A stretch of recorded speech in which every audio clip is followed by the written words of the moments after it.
we got a legendary guest that I want to shout out, and it goes like this. Filleting Sam Bailey. Yes, sir. Thanks. What's up, Sam? Hey, nothing much, man. How you doing? Good, brother. Tell me about life. Well, first of all, I'd say thanks for having me on the podcast. I've always wanted to do it. Honored. Couldn't be in a better presence than this guy right here. And I think 50 years. And I think the head coach, Tom Phobes, all due respect, good guy, nice guy, I think it's time to go, man. I think your ways are gone, man. You old and gone, man. It's time for Golden State Warrior, I hate the Warriors, but the game evolves, and he never evolved. We wasted so much time in practice, man. It just hurts. A bad coach can make you lose love for the game real fast, and I'm not the only one. And I can't speak for anybody, and I don't want to speak for anybody, but I'm speaking for the guys who feel like they were overlooked. I throw BP better than any of those old men. All you guys were good for was hitting infield, outfield, catcher pops. Respectfully. I think Tom Phobes is kind of like Michael Jordan's high school basketball coach. Raised in the church every Sunday. Shout out Father Max. What was it like being a stud varsity football, baseball player? I knew I was a scrappy grinder, that I was always going to be there every game. Mm-hmm. And that's something I'm proud of the most, in the sense that I never missed a game throughout high school or college. Straight played them all. Guys like you, they see that as a challenge, and they want to take that on, make them better, make them stronger. Not everybody like that. You go in the right time of the year, dude, when the salmon run's going, dude. July, August, it's every cast, dude. I worked with a guy who said, one time I went fishing and there was too many fish in the water. I couldn't fish. What's the most awesome national park or something that you see? Well, Yellowstone's hard to beat. Wow. You got the buffaloes, the bison, the geysers, all that. But Alaska truly is like just one of the most beautiful places in the world. The one thing that kept me grounded and gave me confidence and gave me strength and to not feel like a weirdo or something was sports. It was baseball, especially. That's because my parents were like, yeah, we should put stuff in front of you, see what you like. I gravitated towards the baseball. I'm kind of a crappier team, but that's really where I took off, because my coach, Ken Jacobs, he, put me in positions to see me succeed. Hey, you a catcher? You want to try catching? Sure. Boom. Say, hey, you ever pitched before? Let's put you on the mound. Boom. And then that's where I really found my spot on the diamond, was on the mound or behind the plate. And then just ran with it, Got better and better every year. Played better and better talent every year. Keep excelling. What's some of the biggest adversity you faced playing varsity baseball? Listen, as a sophomore, you got to earn their respect. Being able to go out there and scrap and show them that, hey, I can bomb on this pitch too, dude. Don't count me out. I can launch anybody out on this. That's how you got to come in as a sophomore, knowing as a freshman, I didn't make that team, but there was studs, on that roster growing up. So it's like, there's no shame in that. But when I had the opportunity to come in as a sophomore, I had to really bring heat. That pressure, sometimes that makes people fold. But for you, you're like, bring it on. Yes, an opportunity to fail is a huge opportunity to succeed. And you just got to keep it moving. Easier said than done, but because that darkness will swallow you up. But you got to be stronger than that. You can't let it eat you up and get you. In like an egotistical way, but it just feels good to win. No one likes a loser. And you definitely don't like feeling like a loser. So, with the winner mindset. Let's get into it, bro. I noticed that there's been coaches that maybe not gave you an opportunity.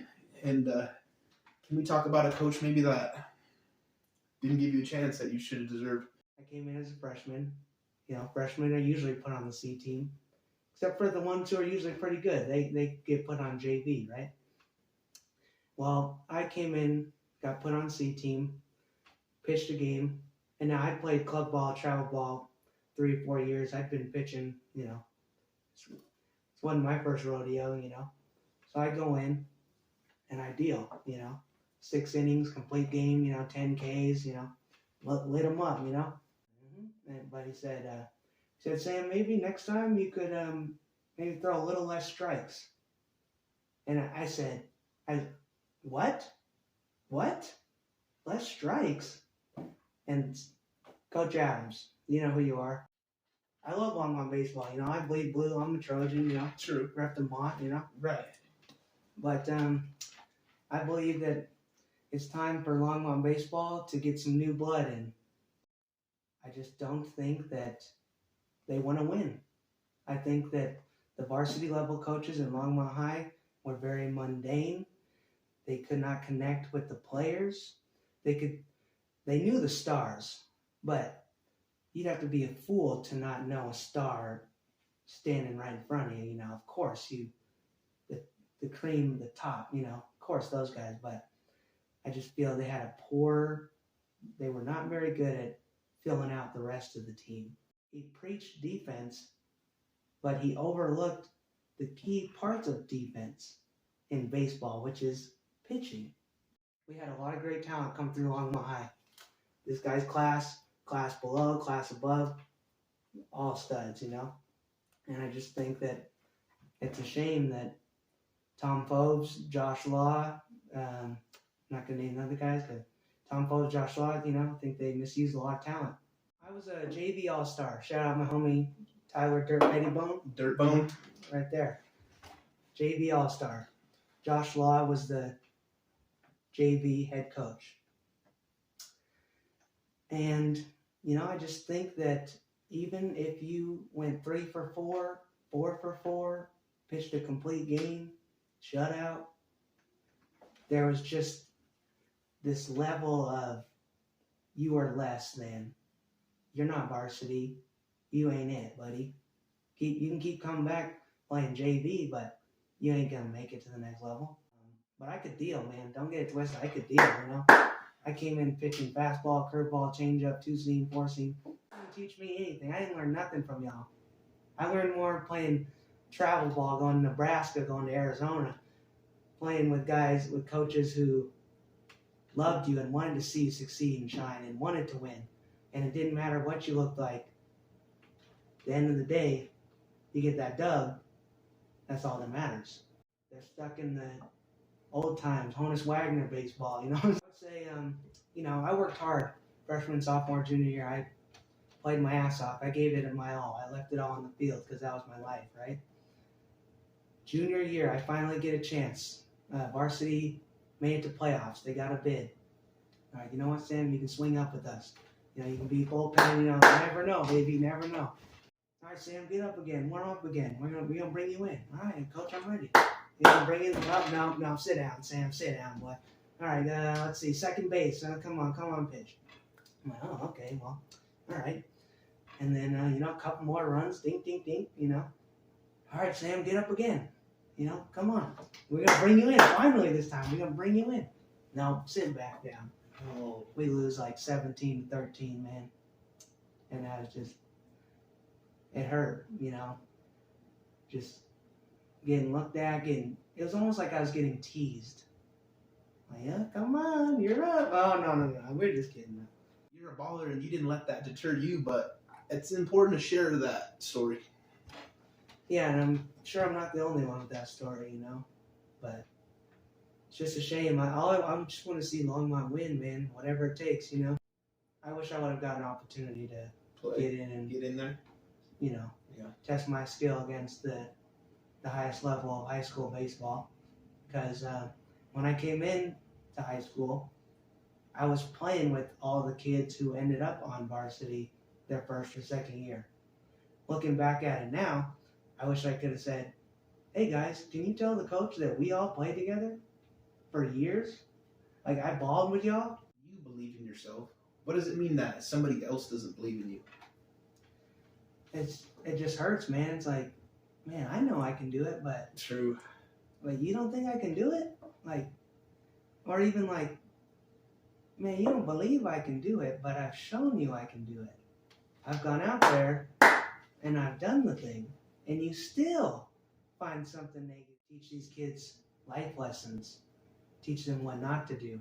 Hey, kid, when I was your age and the coaches didn't like me, I I wanted to just give it all up and turn to drugs and give up because they made me lose love for the game. But I tell these kids, hey, just because you ain't on varsity, you're still doing something you love, right? I'm not hating on anybody, but Longmont Trojans, we have a high bar for ourselves, you know? We don't want to lose. We expect to win. Every game, we expect to win. A lot, man. He's told me stories that I really respect him overcoming. Longmont, you know, ride or die, but if you're a young kid and you got talent and you know it and your family believes in you, then, but your coach don't, go somewhere else, man. Or just don't do what I did and give up after coaches just keep breaking you down, give up, and turn to bad vices that just aren't it, you know, because it's just not the way to go, you know. If you love the game, do whatever you can to hold on to it, because one day it's going to be gone, and all those memories and good times, it's going to be a memory. But as long as you can keep making those memories, keep balling with your homies and your buddies and winning, do it as long as you can. You got to have confidence in yourself. You can't look for it in other people. You got to build it in yourself. You got to find some way to get that spark in you, like, yes, I did it. Like, I love that feeling. I want to keep getting that feeling, you know? And just build yourself stronger and stronger. Focus on pitching.